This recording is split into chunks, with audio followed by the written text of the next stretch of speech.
Maths expert ক্লাসেসের গর্ব, আমাদের দেশের গর্ব সৌরদীপ কীভাবে আমেরিকায় পড়াশোনা সুযোগ পেল তারই ইতিহাস সৌরদীপের মুখ থেকেই তোমরা শুনে নাও। ও প্রমাণ করে দিয়েছে যে ইচ্ছে আর অদম্য জেদ থাকলে আমেরিকা কেন, যে কোনো জায়গায় পৌঁছানো যায়, মহাকাশেও পৌঁছানো যায়। ভিডিওটা তুমি মন দিয়ে দেখো, অনেক মোটিভেট হয়ে যাবে। তুমি আমার কাছে কবে কোন সালে তুমি এইচএস দিয়েছো বলো? 2016। 2016? তারপর এইচএস দেওয়ার পর আমি দেখলাম যে মনে আছে কোচিং সেন্টারে বসে আছি, তুমি আর তোমার মা মিষ্টির প্যাকেট নিয়ে আমার কাছে এসে প্রণাম করলে, হ্যাঁ, লাড্ডু খাইয়েছিলে, সেটা আমার মনে আছে। হ্যাঁ, তারপরে জার্নিটা তোমার সাথে, তুমি আমাকে অনেকবার টিচার্স ডে উইশ করেছো, সেগুলো আমি মনে রেখেছি, ব্যাস ওইটুকুই কথা। মাঝে বললে যে আমি ইউএসএতে চলে গেছি, মাঝে একবার কি ওই উড়িষ্যাতে আছো, এটাই আমার কথা হয়েছিল। তারপর সেরকমভাবে কথা হয়নি। এবার এখন ধরো আমি এখন যে ম্যাথ এক্সপার্ট ক্লাসেস বলে একটা ইনস্টিটিউশন চালু করেছি, যেখানে মানে অনেক ভালো মানে রেসপন্স এলাকায়, বুঝেছ? আমি হচ্ছে আইআইটি স্টুডেন্টসদের নিয়ে ইন্ডিয়াতে যারা বিভিন্ন কলেজে আইআইটিতে আছে তাদেরকে নিয়ে আরেকটা সেমিনার করেছিলাম। ভাবলাম তোমার সাথেও একটু কথা বলি। হ্যাঁ, যে তুমি আমাকে নিজের সম্বন্ধে বলো। 2016 সালে হায়ার সেকেন্ডারি দিলে। হ্যাঁ, তারপরে 16-এ হায়ার সেকেন্ডারি দেওয়ার পর মানে যেহেতু আমার বায়োলজিতেই মানে ইচ্ছা ছিল, তো আমি তখন ক্যালকাটা ইউনিভার্সিটিতে মাইক্রোবায়োলজি অনার্সের জন্য অনেক কলেজে অ্যাপ্লাই করার পর আশুতোষে ভর্তি হই। যে কালীঘাটের কাছে যে আশুতোষ কলেজ আছে ওটা, তাই তো? তারপর ওখান থেকে ওখানে 3 বছর গ্রাজুয়েশন হওয়ার পর আমি মাস্টার্স এর জন্য ডিফারেন্ট স্টেটসে অনেকগুলো অ্যাপ্লাই করেছিলাম। তো সেখান থেকে আমি এনআইটি রাউরকেল্লাতে জয়েন করি। এটা ওড়িশাতে আছে এনআইটি রাউরকেল্লা। এনআইটি কি হচ্ছে? আমি শুনেছিলাম মেডিকেলের জন্যই তো এনআইটি, নাকি ইঞ্জিনিয়ারিং এর জন্য? মেনলি ইঞ্জিনিয়ারিং কলেজ, বাট সাথে সাথে বেসিক সায়েন্সেরও রিসার্চ সবকিছুই আছে, ল্যাবরেটরি সবকিছু। আচ্ছা আচ্ছা। National institute of technology Rourkela, ওড়িশাতে ওটা। তো ওখানে 2 বছর করার পর যেহেতু কোভিড ব্যাচ ছিল, তো সেরকম কোনো রিসার্চ এক্সপিরিয়েন্স ছিল না। তো মাস্টার্স এর ব্যাচ ছিল 19 to 21, তো পুরো কোভিড টাইম, তো সেরকম কিছু এক্সপিরিয়েন্স ছিল না। তো যে জন্য তারপরে আমি ওই যে ল্যাবে আমি মাস্টার্স ডিসার্টেশন করতাম, সেই ল্যাবেই আবার আমি রিসার্চের জন্য জয়েন করেছিলাম, রিসার্চ এক্সপিরিয়েন্সের জন্য। তো সেখান থেকে রিসার্চ করার সাথে সাথেই আমি বাইরে অ্যাপ্লাই করা স্টার্ট করি, এবং আলটিমেটলি হয়। টাইম লেগেছে একটু, কিন্তু হয়েছে। আর অ্যাপ্লাইয়ের প্রসিডিওর হচ্ছে ফার্স্টে আইলেটস বা টয়েফেল বলে একটা এক্সাম হয়। আমাকে আগে দুটো প্রশ্ন আমি উত্তর দাও। আশুতোষ কলেজে মাইক্রোবায়োলজিতে পড়লে, তাই তো? তারপর তোমার হচ্ছে কি টপিক নিয়ে তুমি এনআইটিতে ভর্তি হলে? ওখানে বেসিক লাইফ সায়েন্স আছে, তো মেজর হচ্ছে লাইফ সায়েন্স, কিন্তু ওর অনেকগুলো সাবকোর্স আছে, যেমন microbiology, biochemistry, developmental biology, molecular biology. So main ওখানে টপ মানে সাবজেক্ট হচ্ছে লাইফ সায়েন্স। আচ্ছা। বাট আমার রিসার্চ ফিল্ড বা মাস্টার ডিসার্টেশন সব মাইক্রোবায়োলজিতেই ছিল। তারপর হচ্ছে টফেল এক্সাম, আর কি কি কি এক্সাম হয় বাইরে? আইলেটস আর টয়েফেল। এটা কিভাবে জানতে পারলে? মোটামুটি মানে জানাই যায়, মানে এগুলো বেসিক এক্সাম, বাইরে যেতে গেলে এই দুটো এক্সাম দিতেই লাগবে। তোমার সাবজেক্টের উপরে এক্সামটা হয়েছিল নাকি? নো নো নো, এটা জাস্ট ইংলিশের এক্সাম, আর কিছু না, জাস্ট ইংলিশের কমেন্ট আছে কিনা। আচ্ছা, ইংলিশের কমেন্ট আছে নাকি এটা দেখে, তাই তো?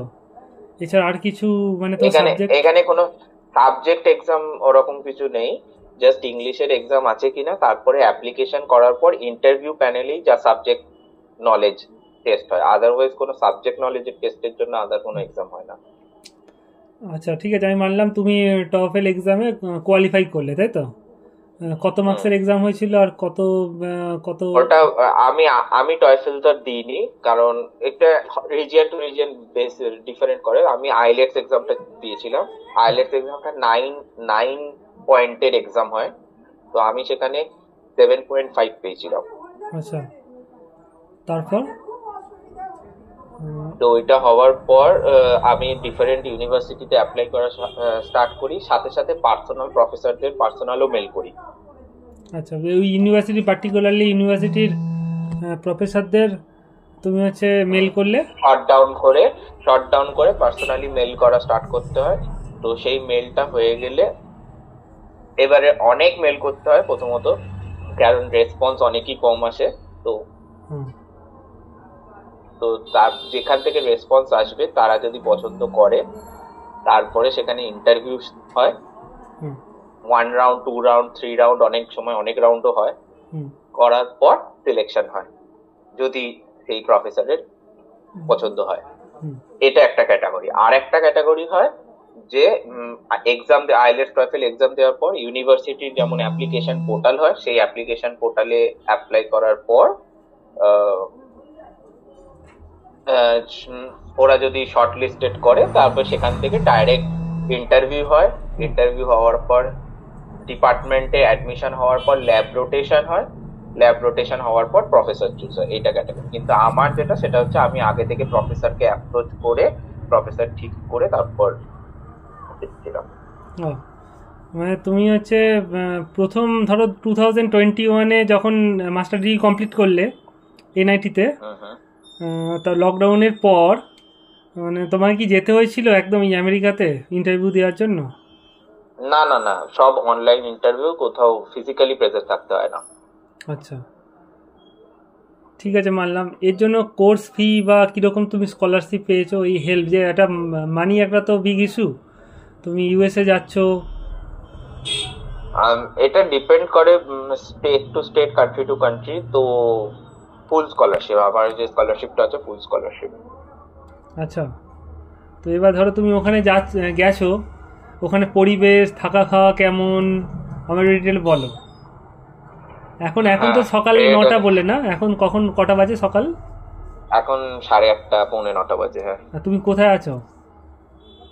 আমি আছি টালসা, ওকলাহোমা। হ্যাঁ, সেটা ঠিক আছে। তুমি এখন রুমের মধ্যে যে বসে আছো, এটা হোস্টেল টাইপ, তাই নাকি? না হচ্ছে? হ্যাঁ, আমি না, এটা অ্যাপার্টমেন্ট, তো আমি অ্যাপার্টমেন্টে। হ্যাঁ, তো ওখানে ঠান্ডা কেমন বা পরিবেশ কেমন আমাকে বলো। পরিবেশ ঠিকঠাক আর কি, মানে সবাই ব্যস্ত, এটাই যা।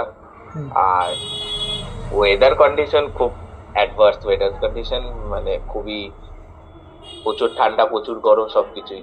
গরমটা খুবই কম, মানে এখনো ঠান্ডা সোয়েটার পরতে হয় এখনো। তাই? তো তুমি ওটা কোন স্টেটে বিলং করছো? ওটা আমেরিকা? ওকলাহোমা।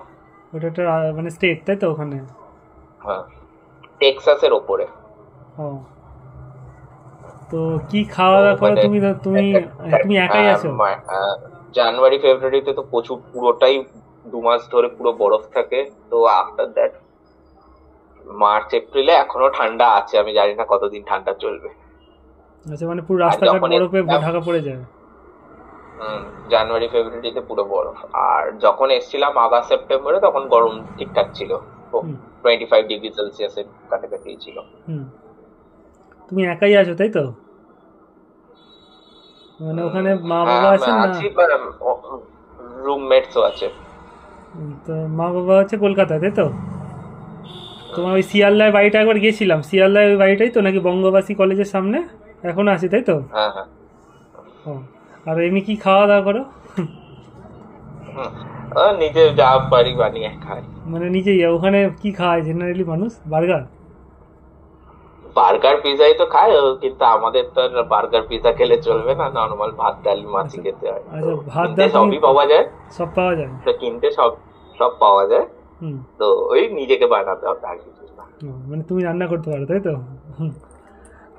ঠিক আছে, সাপোজ তুমি স্কলারশিপ হচ্ছে পেয়েছো। এই যে আমাদের যেমন ইন্ডিয়াতে পিএইচডি করলে স্টাইপেন্ড দেয়, যেমন আইআইটিগুলো জিজ্ঞাসা করছিলাম, বলছে আমাদের 48,000 করে স্টাইপেন্ড দেয় পার মান্থ, প্লাস একটা সেমিনার মানে বাইরে যদি তুমি সেমিনার অ্যাটেন্ড করতে যাও তার জন্য 50,000 বা ইলেকট্রনিক্স গ্যাজেটের জন্য 1 লাখ করে একটা থাকে না ইন্ডিয়ান গভর্নমেন্ট, ওখানে কিছু স্কলারশিপ তোমাকে দেওয়া হয় না, মানে তো স্কলারশিপ তো তোমার পড়াশোনার খরচটা তো ফ্রি, এবার তোমাকে এমনি কোনো মানি দেওয়া হয় না।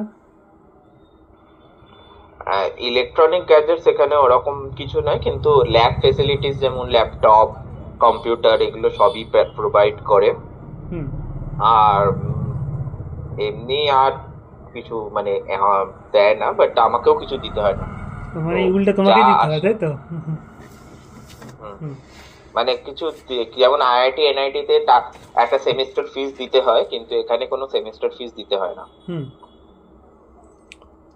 আচ্ছা, তোমার এটা কোর্সটা কতদিন চলবে, পিএইচডিটা কতদিন তবু অ্যাপ্রক্সিমেটলি? মিনিমাম 3 ইয়ার্স, ম্যাক্সিমাম এর কোনো লিমিট নেই। এটা তোমার কোন ইয়ার হচ্ছে?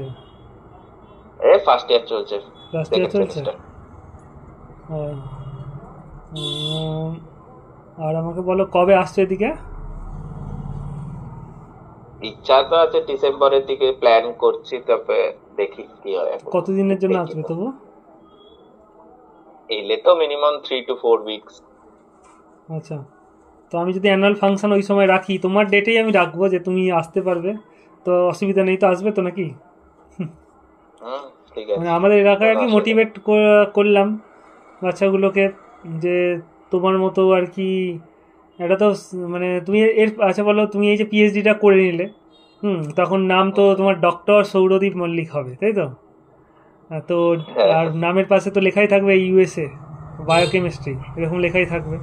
হ্যাঁ, তো তুমি এরপর কি ভাবছো, যে কি পোস্টের জন্য ভাবছো, সায়েন্টিস্ট না কোন, কি কি করতে চাও, মানে এম তো আছে? ফার্স্ট প্ল্যান যেটা, সেটা তো হচ্ছে পোস্ট ডক করে প্রফেসর পোস্টেই যাওয়া, এটা ফার্স্ট প্ল্যান। সেকেন্ড প্ল্যান কোনো বায়োটেক ইন্ডাস্ট্রিজেও জয়েন করতে পারি, ডিপেন্ডিং অন দ্য সিচুয়েশন। আচ্ছা, সেটা কি ইউএসএ তেই থাকতে চাও না ইন্ডিয়াতে চলে আসতে চাও?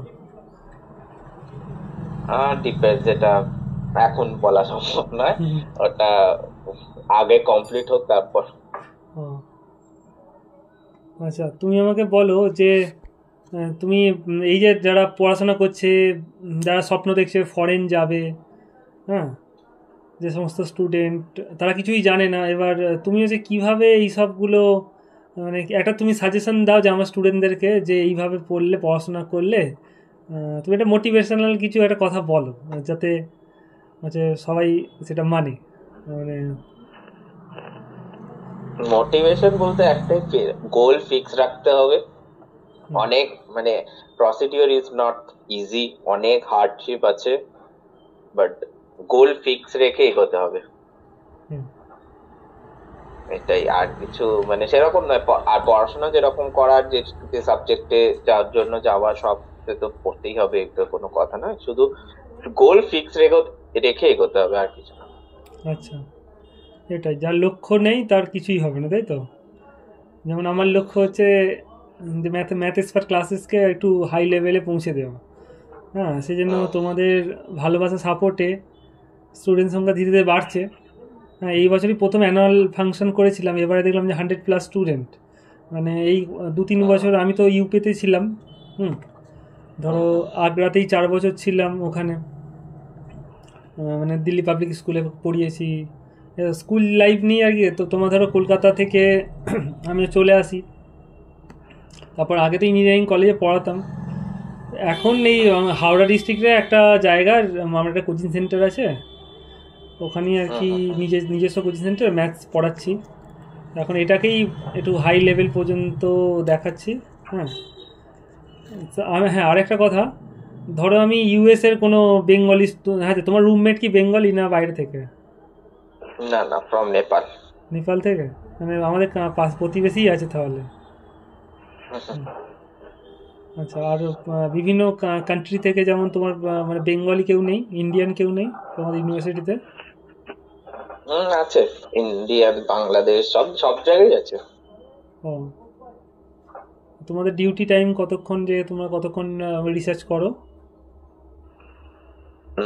মানে এটা ডিপেন্ড করে person to person, professor two professor, but আমি যেরকম যাই প্রতিদিন 8:30 AM সকালবেলা 8:30টার সময়, আর ওই 5টা অবধি চলে। আচ্ছা, আর খাওয়া দাওয়া মাঝখানেই? হুম হুম। ও ও ইউনিভার্সিটি ক্যান্টিনেই পাওয়া যায় লাঞ্চ, তো ওখানেই করে নিই। ও, বুঝলাম সবই। যাই হোক, আমার খুব ভালো লাগছে, তুমি হচ্ছে আমাদের গর্ব। হ্যাঁ, যাই হোক, বাইরে থেকে দেখো আমাদের টার্গেট রাখতে হবে কি, বাইরে থেকে সব কিছু নিয়ে এসে আমাদের ইন্ডিয়াতে বড় কিছু করতে হবে, তাই তো? হুম, মেনলি এটাই, exactly. মানি ডলার কামিয়ে নিতে হবে বেশি করে, আর ইন্ডিয়াতে সেটা ভাঙিয়ে ভাঙিয়ে খেতে হবে, তাই তো? যাই হোক, এটাই লক্ষ্য, অনেক বড় হও বাবা। আসতে হবে, মাথায় রাখো ডিসেম্বরে। হ্যাঁ, তো তুমি হচ্ছে তো সময় দিলে আমার খুব ভালো লাগছে আজকে। হ্যাঁ, আর আমাকে অবশ্যই ইউনিভার্সিটির ক্যাম্পাসের ভিডিও একটা দিও, যে এটা আমাদের ইউনিভার্সিটি। হ্যাঁ, আমার মাঝে মাঝে ভিডিও শেয়ার করো, তাহলে আমি বাচ্চাদের দেখাতে পারবো, আমার প্রজেক্টর আছে। হ্যাঁ, তাহলে ঠিক আছে। অনেকে তো ড্রিম আছে না, বাইরে পড়াশোনা করা, বাইরের কালচার, সেগুলো তোমরা সাপোর্ট করলেই হবে, বুঝেছ? হুম হুম। হ্যাঁ, যাক, কলকাতায় এসো, আর এসে অবশ্যই আমাকে জানাবে। আর আমি অ্যানুয়াল ফাংশানে আগে থেকেই বলে রাখলাম, ডিসেম্বরেই করি এবছরও করেছিলাম। হ্যাঁ, ওখানে হচ্ছে আসতে হবে, পুরনো স্টুডেন্ট অনেকগুলোকে ডাকবো, এটাই ডিসাইড করছি।